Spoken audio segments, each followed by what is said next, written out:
This is another episode of the Backstage Sports Podcast. I'm Joe Connor.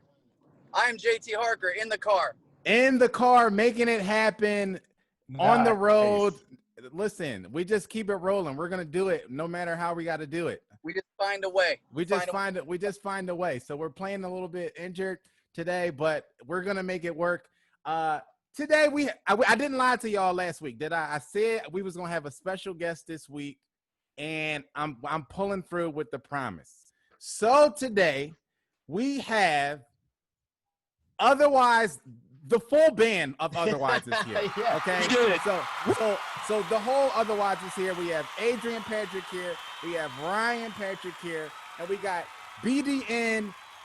Let's tell people, Big Dick Nick is here. Okay.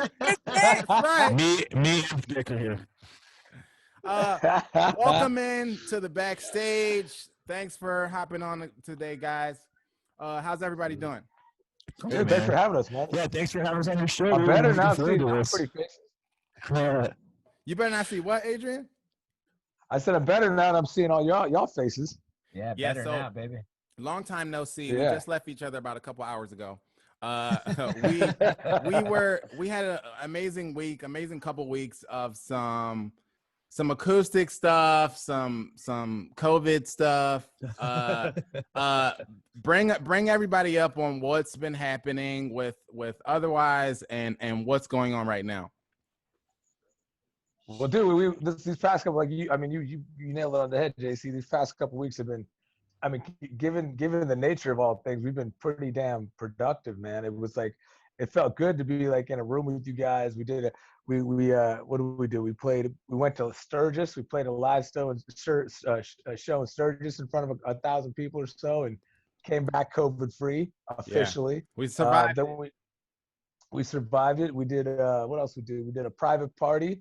No, we did a live stream. First, we did a live stream on the Kill Pop stage at Structure Exhibits, which was awesome with all these guests and family and friends that were there. And then we just did this private party over in Henderson, in good old Hendo, Las Vegas, Nevada. Yeah. And that was a good time, man. And now I'm sitting in upstate New York. And you guys are you're in LA. The boys are in Vegas. JT, where are you driving around in, man? I'm in LA, man. I've had a crazy week because I had to flee for this giant fire that was happening in my area. Oh shit! Yeah, I forgot about that. And then I got back. I had to talk my way through a roadblock because they weren't letting people in. I was like, I just need to grab something real quick.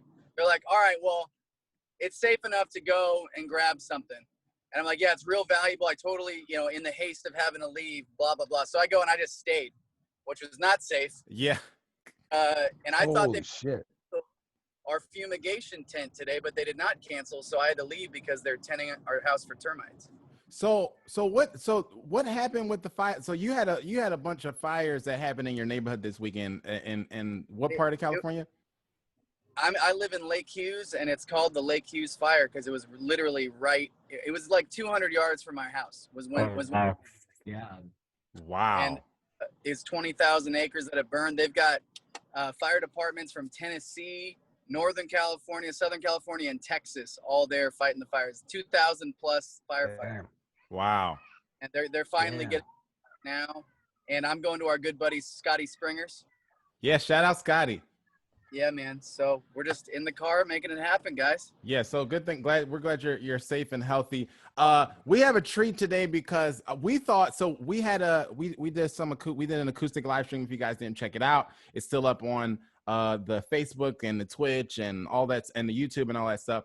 So we did an acoustic live stream this weekend that was pretty epic. So check it out if you haven't already. But we have a treat because I didn't think you guys were getting the whole band today, right? Because I thought that BDN Nick was going to be driving back to San Diego today, and Nick is here with us on the podcast. So what's up, Nick? Tell us what's going on, and tell us how did we get blessed like this today? Your mic's off. We got no audio from Nick. There we go. We got you. Yeah. All right, cool. So, it was pretty cool. I feel like one of my friends that's out here in Vegas, she wanted to do a photo shoot with me. And so I like stayed an extra day, and then like I wanted to just have a day to chill. So I Yeah. ended up just hanging out for the day. So I'm gonna go back tonight. So I don't want to drive through Death Valley or whatever in the middle of the heat. So I'm Yeah. gonna, it makes you gotta leave like hella early, or you gotta go late at night, so you're not like I hitting know. all that. I made that mistake. I Yeah. made that mistake and got caught in traffic in 115-degree weather. Yeah. So I'm just hanging for the day. That's why I'm here. Just chilling till the sun goes down, and I'm dipping. But yeah, I'm glad we get to do this together. Okay, dope. Okay, so there was a big. So you guys are here because we're all UFC guys. The Patrick brothers are big UFC guys, bigger than I am, and so is JT. All right. So we had a pretty cool UFC weekend happen this weekend. We were doing all the acoustic stuff and running around. So we didn't get to see all the fights, but the main event we definitely got to check out. So Stipe and Cormier fought. Stipe won a unanimous decision on the cards, 49-46, 49-46, 48-47. Okay, so let's start with JT. What was your big takeaway from the fight and just the fight weekend as whole? Because I know you saw probably a lot more than we saw. Well, it was a great fight weekend, but I wasn't able. Usually, I watch all the undercards. Yeah. I watch Wednesday. I watch Friday, Saturday. I watch everything I can. Yeah. But all the craziness, I was only able. I didn't even watch it live because I wasn't anywhere with cable that night. Yeah. So I next day. But I was pulling for Stipe. He won. There was a bad eye poke. You could tell. Oh man, the eye poke was a little. Yeah. It almost felt like it was a sabotage. Like he kind of did it on purpose because Cormier got Stipe with an eye poke. Yeah, it happens. But I mean, in my opinion, Stipe was the better heavyweight. I think the first fight when he got caught, you and I watched that Ngannou fight. Yeah. When he fought Ngannou, I think he was still rocked and still had some repercussions because I can't see him getting knocked out. Like Cormier is a good puncher, but he's not that kind of power puncher. Yeah. So I thought he just got caught, and it was kind of an anomaly. I thought Stipe was the better heavyweight, and I think he proved it. They both rocked each other a lot. It was a great fight, another epic fight, like the second one, and Stipe pulled it off, the greatest heavyweight of all time. Yeah. Yeah. Cormier definitely came in as a heavyweight for this one. That boy was looking big. He took everybody's weight. Yeah. When you have to wear your shorts like above your belly button, right? You're coming as like, oh, my guy has got some pounds on him right now for sure. Right. What'd you say, Adrian? Quick though. That was a couple. That was.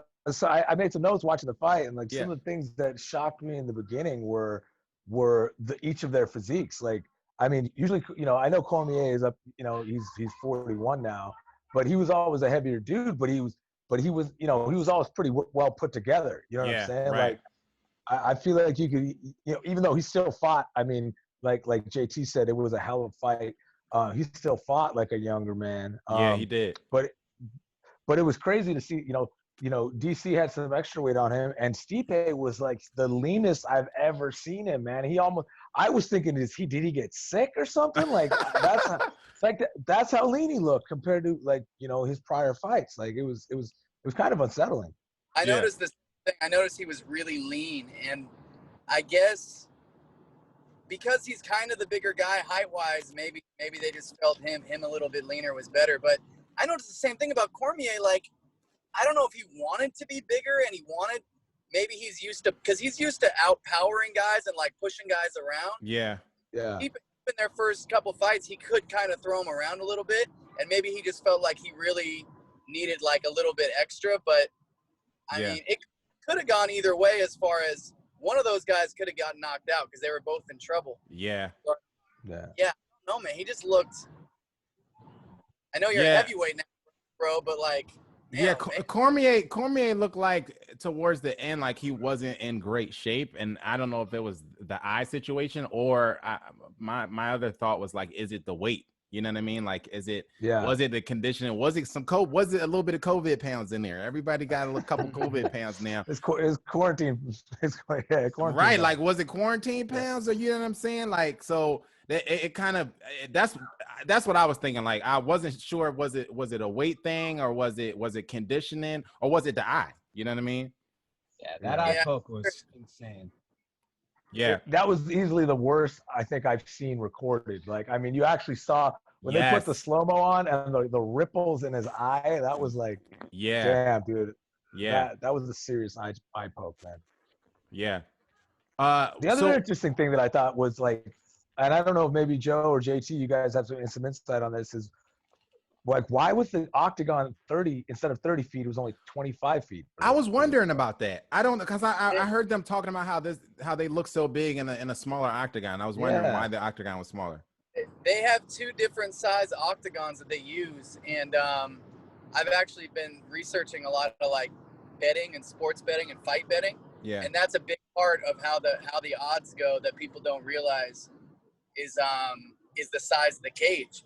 I don't know how they decide what size the cage is going to be, and you would think with two heavyweights they would maybe want it a little bigger because they're such big guys, but a smaller cage doesn't guarantee that it's harder to run and you're going to have more action. So I don't know. So that's got to explain then, JT, why DC was probably the slight favorite at the opening of the fight for at the sports books. But then, and just not to get ahead of ourselves, but the in-round betting, the in-fight betting at the beginning of round 5, Stipe was then 3-1 favorite odds. Right. Like, so it's crazy. It's crazy how it was an amazing fight.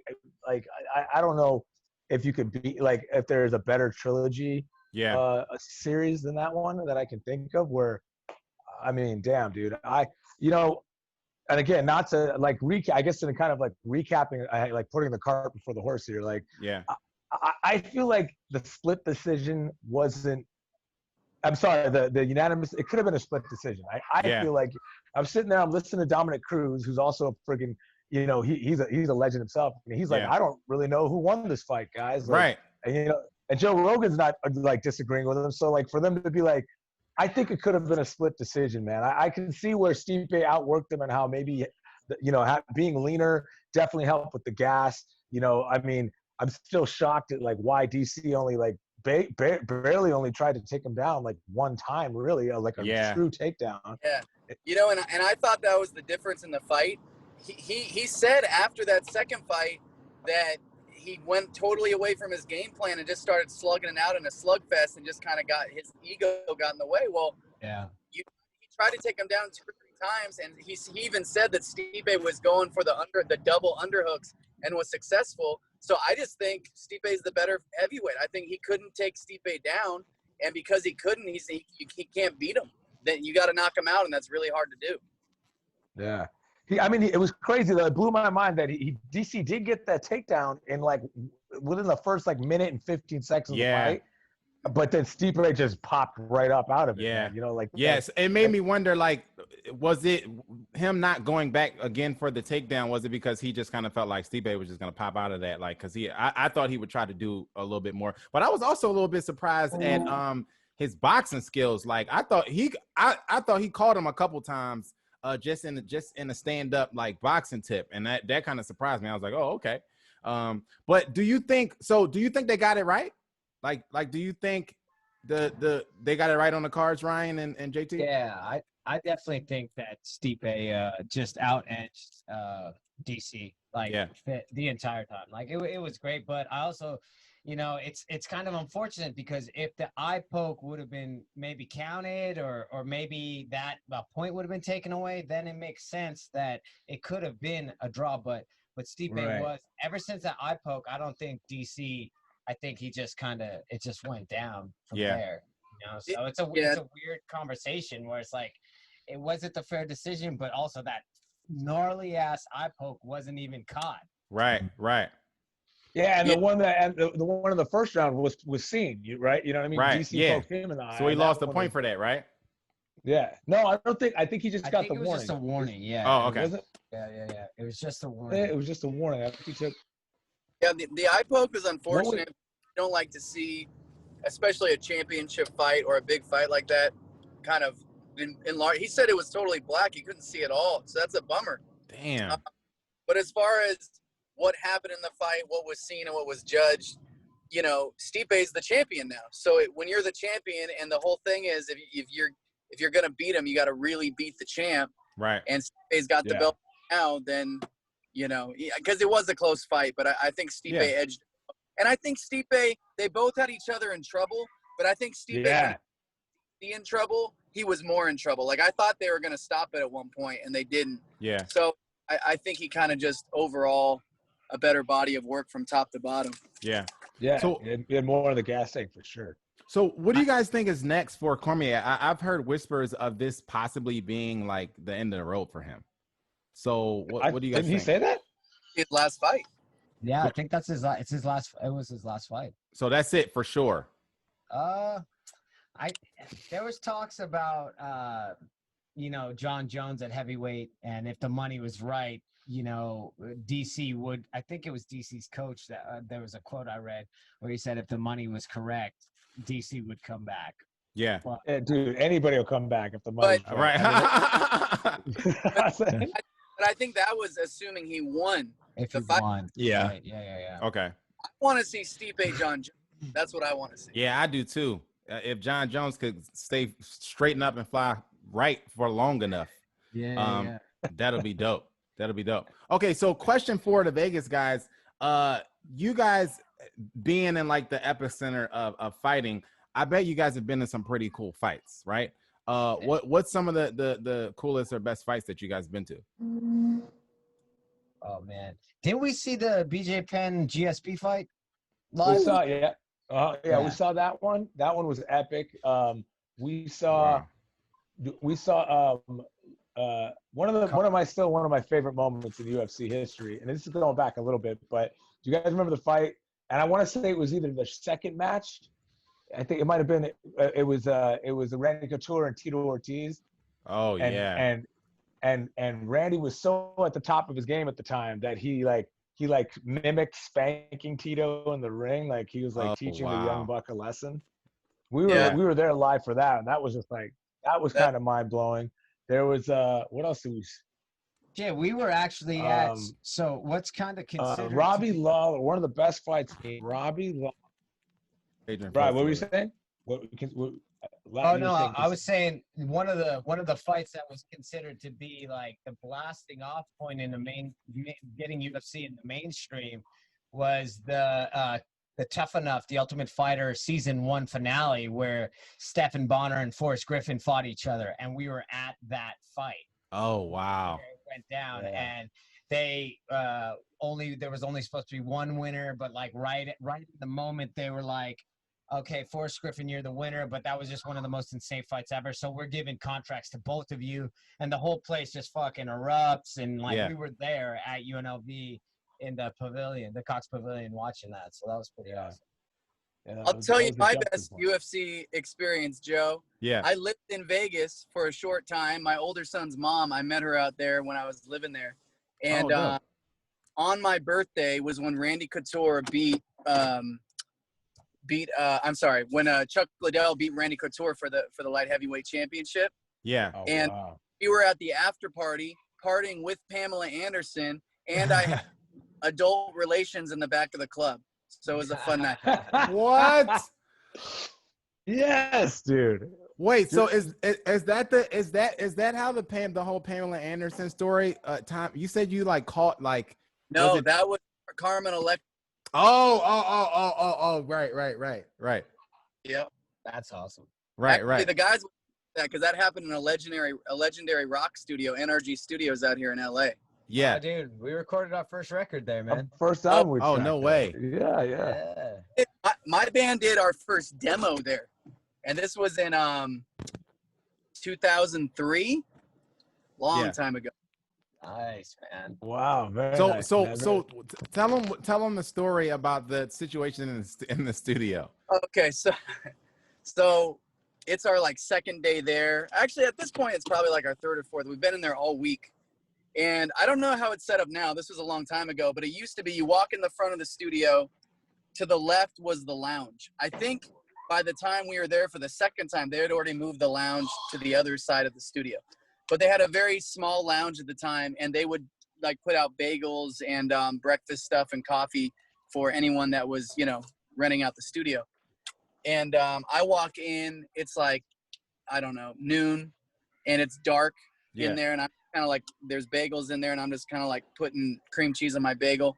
And I kind of hear movement, but I was kind of still out of it, kind of tired, so I wasn't really paying attention. And then I happen to like look over because I kind of hear something, and like 30 feet away, it's Carmen Electra on top of Dave Navarro, and they're like seeing me at the same time I'm seeing them, and it's just kind of like this standoff where they look at me, and I'm just looking at them like this, and then I just turn around. Just let it happen. Just let it happen. But I remember like going back in the studio, and the rest of the band was like, "You all right?" I'm like, "Pretty sure I just saw Dave Navarro and Carmen Electra doing it." But yeah. But yeah, I'm good. Yeah. Yeah. That's pretty epic. That's There pretty you epic. go. JT, what was the name of your project? Back then, it was my first band. It was called Head Fake, and we were like rap rock, funk rock, hard rock. Again, this was back.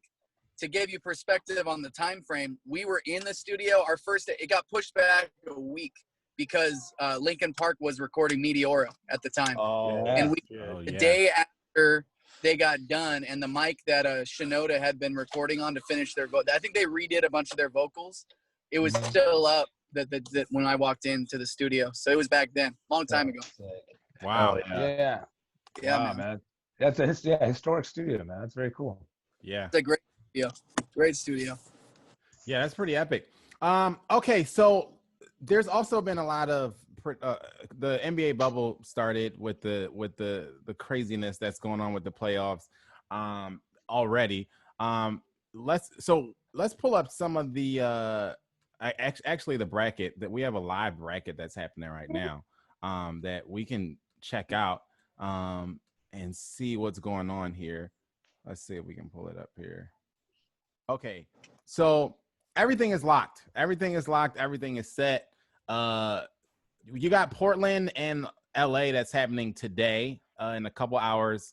You got Houston and OKC, Denver, Utah, Clippers, Dallas on the west side. On the east side, you have Bucks, Orlando, Pacers, Heat, Celtics, Sixers, and Raptors and Nets. That's happening.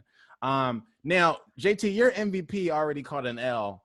Giannis Antetokounmpo called an L today from the Magic by I think it was like 20-something points. You want to explain? How that happened? I didn't watch it. I wasn't there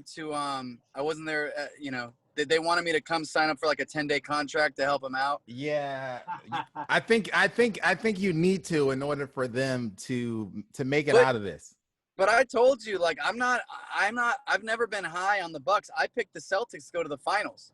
Yeah. So I think they've got a good, talented team. I just don't think they're very well coached, and I don't think as a unit they perform all that well. They're a good team. Yeah. And they'll get out of that series, but I think the Celtics are surging, and I think maybe even Toronto could pull off the upset. Yeah. So guys, have you been paying attention to any of the bubble stuff? Who do you guys think who would you pick to come out of the East and the West if you had to take a shot at it? Let's see here. I take the Lakers, which is the smart pick. Toronto, for sure.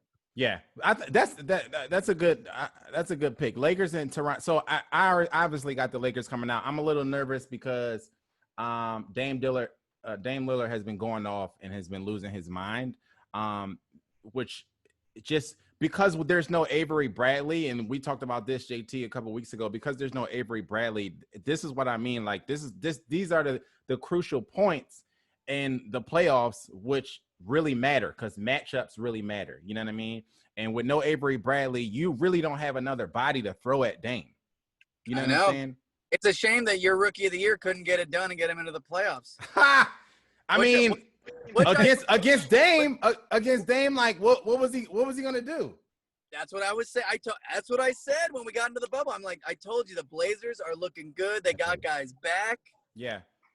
It's tough. That's a tough first round because like that's one of those you can't help. Like your 8th seed that just slipped in, that without the bubble maybe would not have slipped in.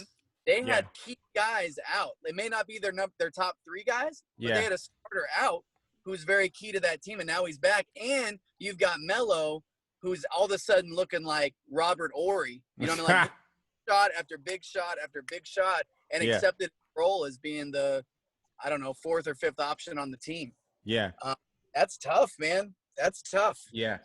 Adrian, who would you throw at to come out of the East and the West? Man, dude, I'd have to go with LA as well. Smart pick. Out of the West, and then So would I. I don't know.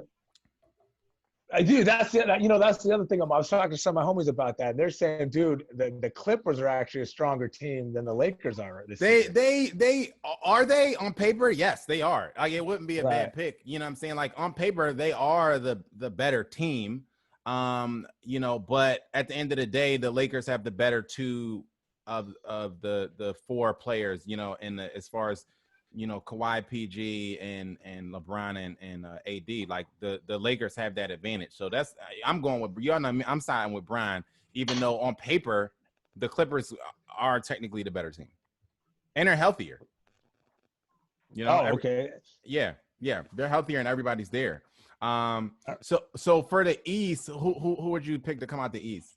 I'll go with Boston just because you went to school out there, Joe. I'm gonna go with that, bro. The funny thing is, I root against everything Boston, like, because living there and having to deal with their obnoxious fans and how they are they're just. They're savage. They're savage, right? Yeah. They're the most cockiest, most obnoxious fans ever, and then they whine and they bitch and moan when they don't win every year because they think they should win every year. Yeah, but Philly fans are mean. You said Philly fans are mean? Philly fans throw garbage and snowballs at Santa Claus. That's not true. Listen, we had one incident. No, bro. Philly fans are notoriously. Listen, we had one incident with Santa Claus, and now this has smeared our reputation in Philly for years. This happened like 10 years ago or something, like even 20 years ago, the Santa Claus thing. Like, people of being mean. I've hung out with some Eagles fans, dude, and it's rough, dude. It's rough going, man. Listen, Eagles. Let me tell you something. Eagles fans are the best fans. Okay, that's point blank. Period. Thick and thin, man. Yeah, we die hard. Period. Yeah, we die hard. Who's your? Oh, that's right. I forgot, Joe. You're actually from Philly, man. So yeah. Can I retract my previous statement? I'll go with Philly to back up your hometown, not your school town. Your hometown. Philly, the Sixers are really disappointing me, like, this year, big time. I mean, I get it. They're dealing with a lot of injuries. So I mean, I get it. As far as like losing Ben Simmons, that sucks. But they've been overachieving for a long time now. So I'm underachieving. Sorry, they've been underachieving. Send them some good vibes, man. Send them some good vibes on your behalf. I hope they can get it done, but I wouldn't be surprised if they get swept for real. Like, I wouldn't be surprised if they got swept. Is JT about to fight somebody? Or is he ordering food? I couldn't tell. Yeah, JT look like he about to fight somebody. No, we're at the infamous Scotty Springer's house. Oh, and it's his birthday. Scotty it's his birthday today, so he's about to leave to probably go party, and I need to like figure out what I'm doing, but whatever. I'm always ready to fight, though. I'm ready to go. No, but as far Philly, I have a lot of respect for Philly ball, just because, there's a lot of, I played ball in high school, and it's a lot of great ballers that come out of Philly. So I go for Philly just because I root for everything hometown, but there hasn't really been like an attachment for me and a Philly team as far as basketball goes in forever, since Allen Iverson left. You know what I'm saying? Because it's just like it just kind of blah. You got now. So on the road this weekend, I saw a pretty epic picture. Speaking of playing a sport in high school, who was it? Was it Ryan? Adrian. Or it was Adrian. It was Adrian's football picture. Yeah. So, man. So I was told that Adrian actually was kicking ass on a football field when he was younger. A little bit for a hot second, yeah. And then I guess the rock and roll guys had different plans, man. It's crazy, man. I know, Joe or JT, you guys play like high school? You play high school football? I play high school. I play high school basketball, and JT play high school basketball. Oh, so you guys are smarter than me, dude. Because I'm still dealing with that. Like one like the injuries to my shoulders that I had from when I was a kid. And, I'm still living with them, So I did all right, and then got hurt, and then that was it. How long? So did you play all 4 years? All 4 years, man. I played all 4 years. Football, I wrestled for a couple years, and I did a year of volleyball too, which was actually a lot of fucking fun. Really? What position did you play in football? I played tight end, defensive end, and linebacker. Okay, dope. Where were you best at? I would say I was probably best at linebacker. I was like, wow. Then they moved me actually my senior year. Then they moved me to like a defensive end position, and I had a couple more sacks than I had before. But I just was never like, I played at like around 190, which is like the weight I'm at now. Yeah. But dude, there was the dudes on the line were like 230 and above. You know what I'm saying? Like 220, 230, all the way up to some big old boys. And so I don't know, man. Like I wish I could. I just wasn't fast enough to stay at linebacker. To be completely honest, bro. I just wasn't fast enough, man. Yeah. I didn't have the speed for linebacker or the size for D line. So now I sing for a rock and roll band. Ryan, you played too, didn't you? Yeah. I played a couple years. I was a little heavier in high school, so I started off, like freshman year, I was offensive line. Sophomore year, defensive line. Yeah. Then my junior year was defensive end, and I had kept losing all the baby weight every single year. So then senior year, I was in the best shape, and they're like, "We want you to play linebacker." I'm like, "Dude, I'm a lineman. I'm just like a skinnier lineman now." So and at that point, like otherwise was kicking. I was just like, "Man, I'm signing a record deal. I'm not playing high school football anymore." It took 6 more years after high school, but still, yeah. Did you play it all, Nick? Springer? I actually know. In high school I ran track and cross country because I've always been tall and skinny, so I've been running my whole life. Yeah, I did. So I did. I was all 4 years in high school, and I did like about a year and a half in college. Then cross country and track. I did a mile and 2 mile in track, and then fucking 5Ks and 10Ks in cross country. So distance, man, got that endurance. Yeah, hell yeah. I wanted to play football, but I just, my mom was like, "You better play," and I'm like, "Oh, just come on, dude." Listen to mama, dude. Yeah. She's right. I'm shoulder injuries now, so I guess it was a good move. Right. So so speaking of football, Vegas is getting a football team where they're supposed to be pre-COVID. They got the stadium. Yeah, the stadium looks epic, by the way, though. The stadium is it looks like a giant Roomba. Come on, man. Get out of here. It looks like a giant spaceship. Like it looks like it's gonna raise up and like leave Vegas at some point. Like it looks so dope. It's the dopest stadium in the league, I think. It's pretty dope. It is pretty dope. It's pretty dope. I just don't get, Joe. Like I don't get like why we got our own like expansion team for hockey, like with our own. It's our own, our own mascot, our own name.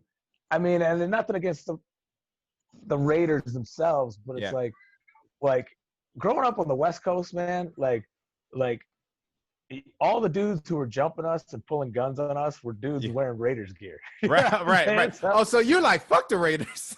So I'm like, no. I mean, if they're coming to our town, like I want them to do well, but I still don't understand why we couldn't get like our own like expansion. Oh, so you wanted a whole nother. Whole new franchise. Team. Okay. Like just like we got the Knights, I think that would have been dope. But hopefully the Raiders will come and see the hospitality that Vegas has to offer and make us proud, just like the Knights have been doing. So yeah. So what do you think? How do you think the Raiders being in Vegas is going to impact Las Vegas? Well, traffic on Sundays is going to be.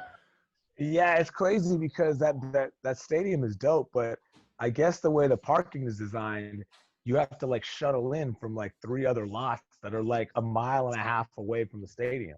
Oh wow!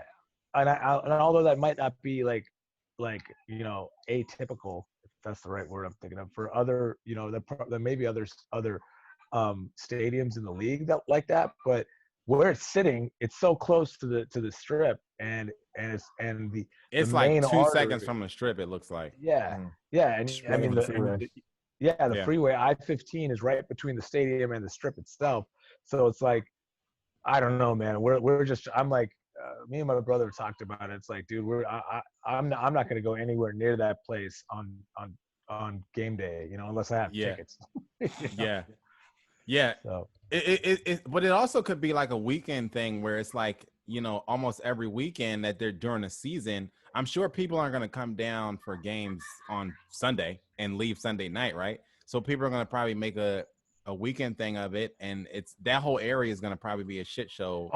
It's going to pop off, dude. We already know, like, a couple of buddies of ours are opening up like this private, like, ultimate man cave that's like you can see the stadium from the venue. Like, and there's going to be a lot of cool, innovative things happening around there if and when all this COVID nonsense gets figured out.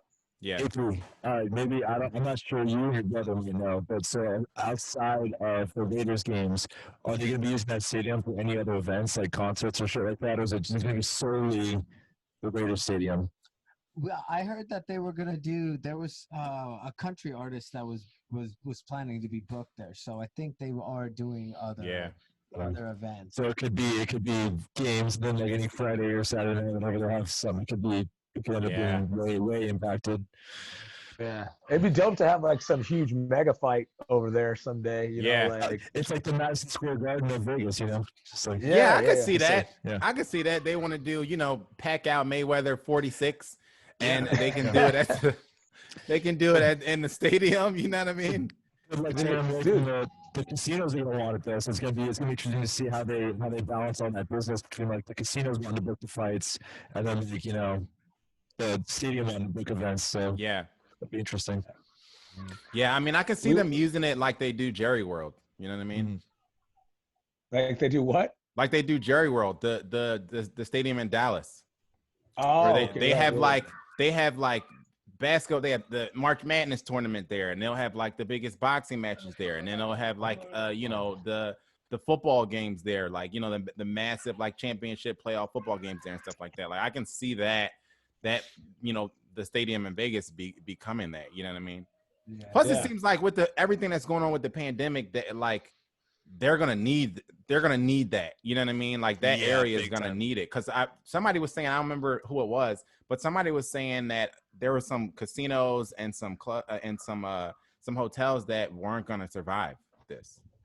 Yeah, dude. It's kind of sad, man. There's been a couple of kind of local haunts that have shut down permanently. Yeah. But man, I know that a couple of our friends who are actually, pretty well educated on the gaming and casino industry they're worried, they're concerned, man, that if they don't do something soon, it might be a long time before Vegas is what it once was. It's already going to be a long enough time, but guys, listen, I have to jump I got to jump off and get back on daddy daycare duty. Yeah, do it. But real quick, before I sign off, who do you guys have picked for the Tyson Roy Jones fight? Bro, Tyson all the way, man. Tyson. Yeah.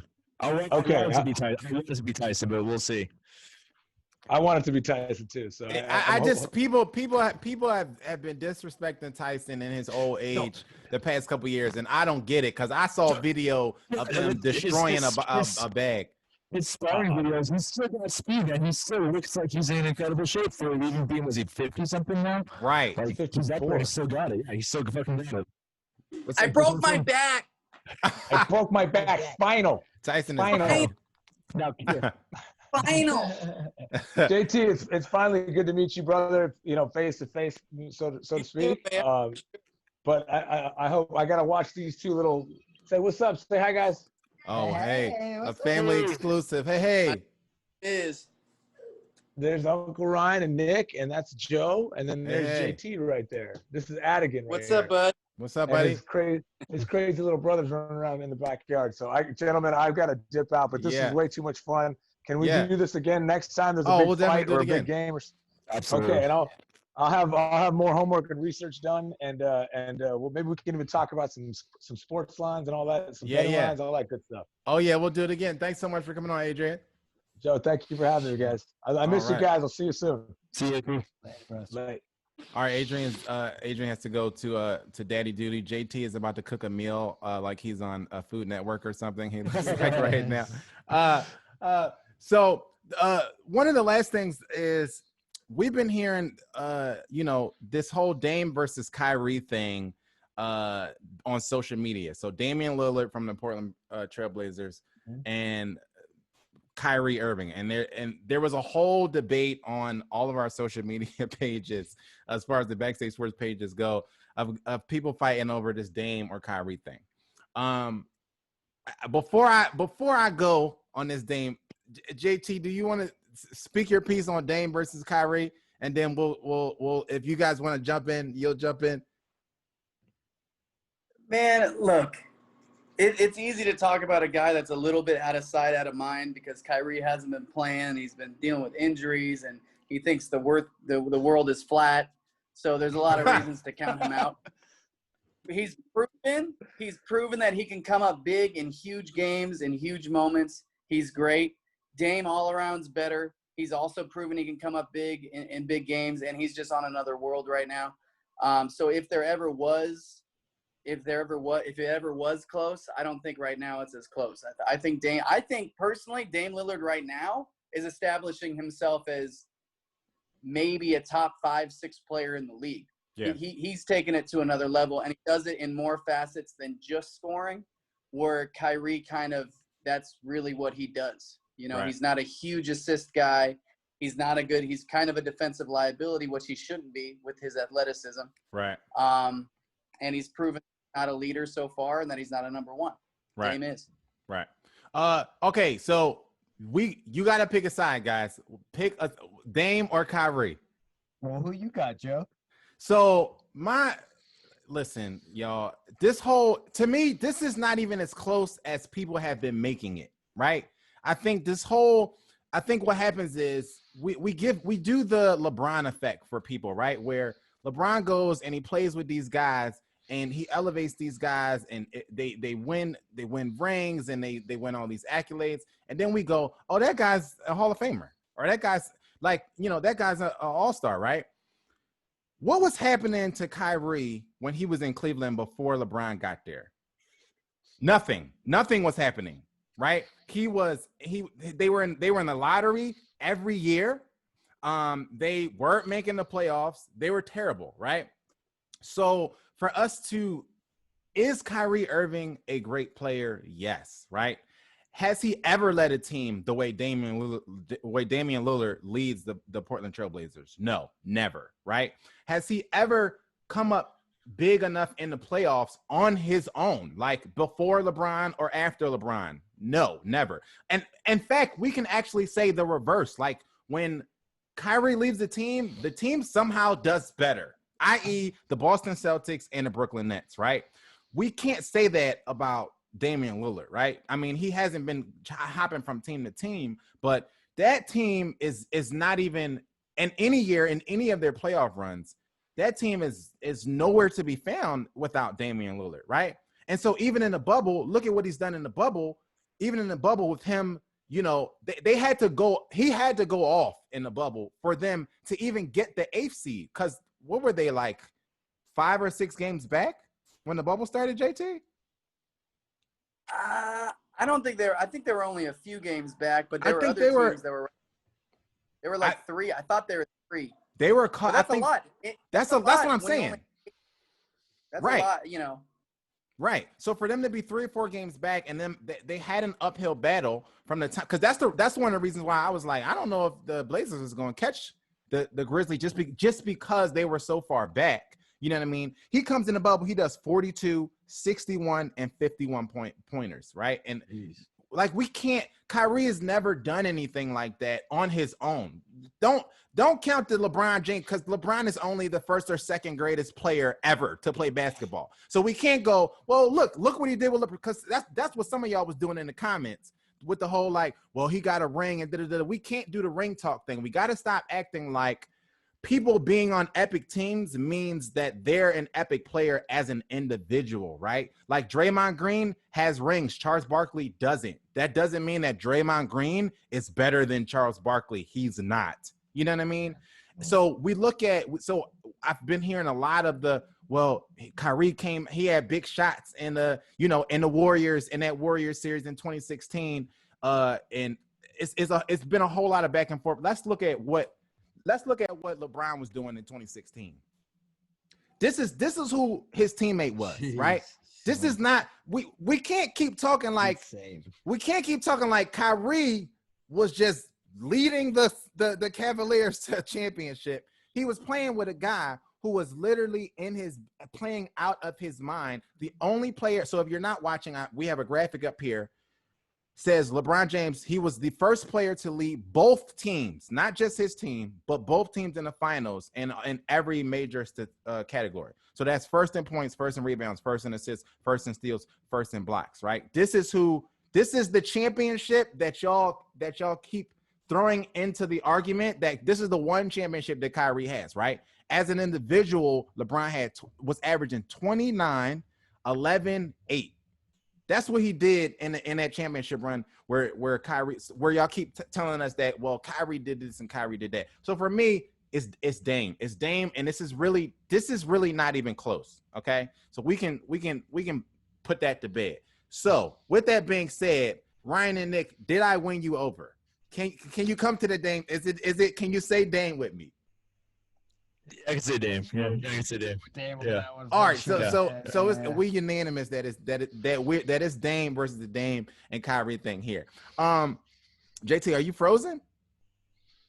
I don't think so. Am I? He was a little frozen, yeah. Okay, let's get out of here on this. Mike kindly leaves the bubble for the birth of his child. This is major because he's gonna miss a couple games. And then who knows when he comes back, if how many days he's gonna have to do the quarantine thing for. So anytime somebody leaves the bubble, that's real iffy. Gordon Hayward is gonna be out 4 weeks for a grade 3 ankle sprain. JT, that's your guy. Oh, JT? he's gone. JT, you there? Yeah. So did you hear your guy Gordon Hayward is out for 4 weeks with a grade 3 ankle sprain? Yeah. Is that going to affect your Celtics pick? It doesn't affect my pick. Luckily, he went there to be the number 1 or 2 guy, and he's really the 4 or 5 guy, which is one reason I like them so much. But they should be able to handle the first round or two, or whatever it's going to be. I still would pick the Celtics because they got so much firepower. The one thing is they are young, and Hayward provides some stability. Yeah. But I don't think it affects the pick, especially with the way the Bucks are playing, and I don't think the Raptors can beat them. So the Bucks might not make it out the first round, if we're being honest. So, what'd you say? You're breaking up. Disrespect. It is what it is. Lastly, Alvin Gentry, your guy got fired. Okay, he's gone now, and this is what I was telling you about coaches being on a short leash, even with a young team, right? So, yeah, but there's a big difference between being a top 3 seed in the East or West and not even making the playoffs. Because with the team they had to miss the playoffs, I mean, I'm not saying you could have given them easily another year to try to put it together. Zion was out most of the year, but did you watch them? Like, yeah, it didn't look like they had any flow to the game. Zion didn't look. It was like Zion would catch it and just look like he was being told to put his head down and drive. There was no flow to the game. And Brandon Ingram is an all-star. He's supposed to be one guy on the team. He's a fantastic player, but part of that's on the coach. Yeah. And for that team to miss the playoffs, even without Zion, I just think it's unacceptable. Yeah. Yeah, I'm not surprised. I mean, that team had a lot of talent. I think it was a short leash because this is Zion's, first year, and they didn't really get he was on a minutes restriction the whole season. They didn't really give Alvin Gentry the time to cultivate that team. But I wasn't surprised by this because just like I was saying about Brad Stevens, like when teams, I feel like when GMs are looking at the rosters and they're like, from top to bottom, we should be doing this. I think that's when the leash gets shorter and people start losing their jobs when it really looks like they shouldn't be. So it'll be interesting to see. But it's also different because the Pelicans have been notoriously bad as far as management office. Danny Ainge is arguably the best GM in the league, and Brad Stevens is guy, and he's going to be smart. Like, look at the talent, look at what they accomplished. Yeah. And are we underachieving? Are we overachieving? Or are we achieving right where we're expected? To me, if I'm a GM, if we're doing what we're expected to do or better, why am I going to fire my coach? Unless there's a guy that you just think puts you over the top, like a Phil Jackson type guy, a Popovich type guy. Yeah. It's overreaction to me, but that's different. The Pelicans didn't make the playoffs.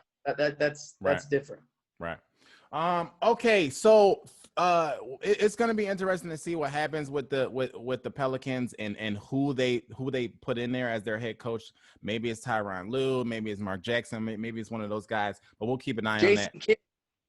Or Jason possibly Kidd. Possibly Jason Kidd. So we'll see what happens with that. Give them guys, thanks so much for joining the show today. Ryan and Nick, we had Adrian on. And so that was awesome. We delivered on the treat. Okay, so tell us what's next for you guys individually, and obviously people want to know what's going on with Otherwise and where we'll be next and what we're doing and everything like that. Shit, I'm gonna start studying up on some basketball here, man. You got me going on here. Yeah, we get it in. Yeah, that's awesome, man. No, it's just those pandemic vibes. So as an artist and a musician, it's like harnessing the craft and refining everything and writing music, creating content, and doing cool stuff as much as we can before shit opens back up. We can start rocking and rolling again. Yeah. Nick, you just had a pretty epic photo shoot. Are those photos about to hit the airwaves soon, or what's going on? Oh yeah, pardon me. Yeah, I posted a couple on my art page. That's mainly for fun. Like I really enjoyed like the photography side of art because being in a band, you'd always take photos when you're in a band and it's cool. It's just fun being able to be creative in that way. So those will be coming out on my art page. And then same thing with what Ryan said. As soon as I get home, I'm gonna pick up my bass and my guitar again and just playing. The best thing I think playing these last 2 weeks with you guys is it's gotten my body back in the cycle of playing every day. And now today's the first day I haven't touched an instrument.